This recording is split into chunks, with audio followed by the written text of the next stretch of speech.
加州係全球第8大經濟體，不過加州政府花喺每個學生身上嘅預算，每人每年唔夠8000蚊，喺全國嘅排名咧係倒數第4。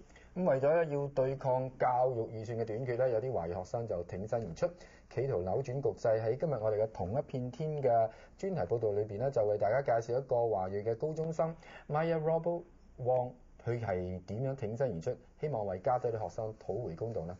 伍先如報導。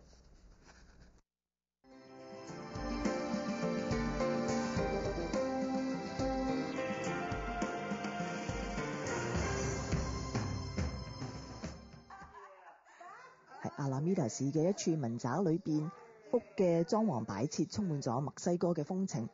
呢個係華裔同墨西哥裔組成嘅家庭，佢哋一家因為一宗控告州府違反州憲法嘅案件而成為媒體關注嘅焦點。今年5月20號，包括 Maya 同 Milana 姐妹在內，以及阿拉米達校區等60個原告，向阿拉米達縣高等法院控告州府以及州長阿洛舒華辛力加冇盡到州憲法規定嘅義務，喺現行教育財政系統冇辦法確保法定嘅教育經費，必須進行重整。原告人代表 Maya Robles Wong 係阿拉米達高中嘅學生，今年16歲。Well, I didn't hesitate at all. I was really excited about it. I thought back to when I first started high school and how small the classes were, and as the years progressed, classes have gotten bigger. And it's been really upsetting, and I noticed it. And so when they asked me to participate, or if I was willing to participate, I said yes. 目前訴訟已經獲得法院受理，未來 Maya 亦都可能需要出庭作證，令佢好期待。You know, not very many people get to do something that impactful in our community, and I just feel happy to be someone who can represent all the children in the schools all over the state of California, and it's an amazing experience being a plaintiff.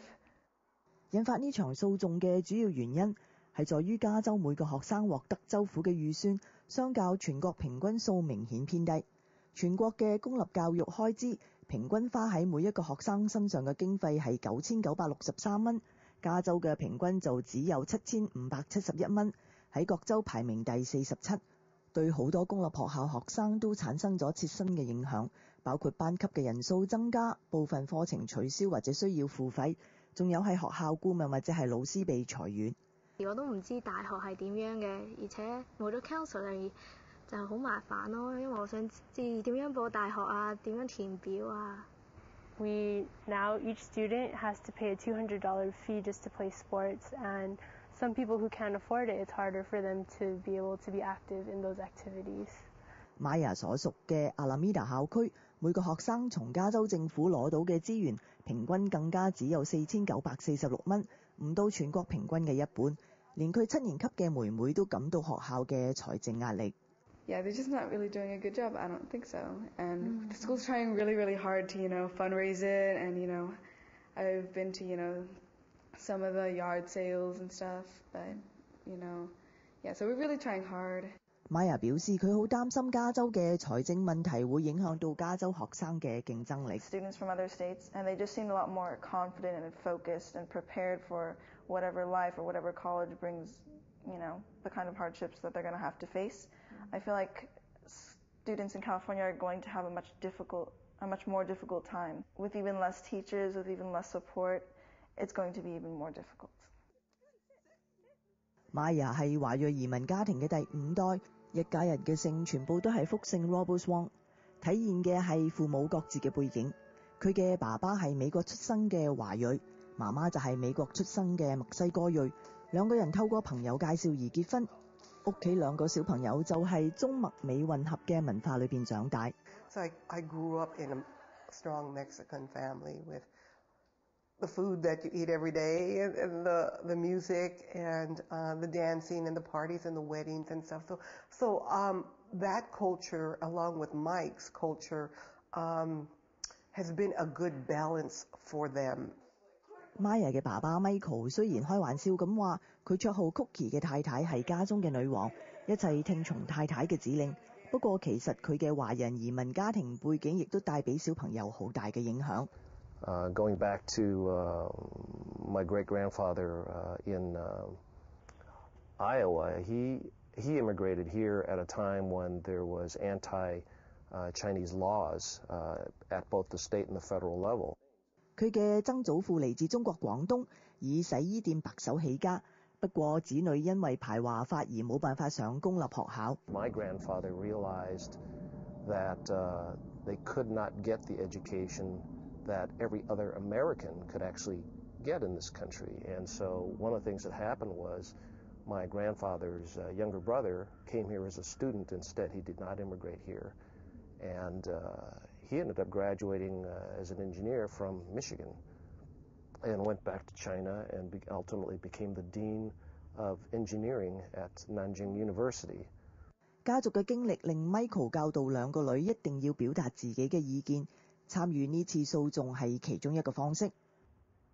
You have to speak out, you have to be civically responsible, you have to participate, and you have to participate in the dialogue. And this is part of that dialogue. It's really very important that those of us who are willing to do it, do that. Cookie 亦都非常關注啲女嘅教育，從小處着手養成教育何不馬虎，要佢哋注意周圍嘅事務，從小就自己做決定。Who they played with and the toys, decide. You can't have everything. Let's decide on what's going to work. What are you going to get more out of, this toy, that toy? When we were going to buy stuff, what's going to last longer here? Maya 嘅父母平日都非常熱衷參與社區事務，亦都教育兩個女要走出家門，走出社區。唔好只活喺自己嘅小圈圈，必要嘅時候就必須挺身而出。As a parent, it's really important that we model and support the kinds of behaviors that we've been telling and teaching our children, which is really important.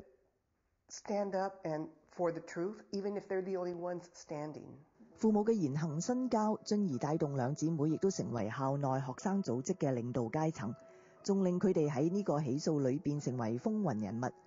Maya 成為提告人嘅代表，佢自認最大嘅意義就係為下個世代爭取學生應得嘅資源。We've been fighting for this a really long time, and we had to wait for it to become this bad, for the circumstances to be this bad to even come up with something like this to present. And it's been an amazing process. And I think that in the long run, the impact will be very, very significant on future generations of public school students. Maya 自己知道訴訟係條長遠嘅路，或者結果唔見得能夠喺自己或者係妹妹身上邊奏效，但係佢希望能夠為未來嘅加州學生盡一份自己嘅心力。26台記者吳善如報導。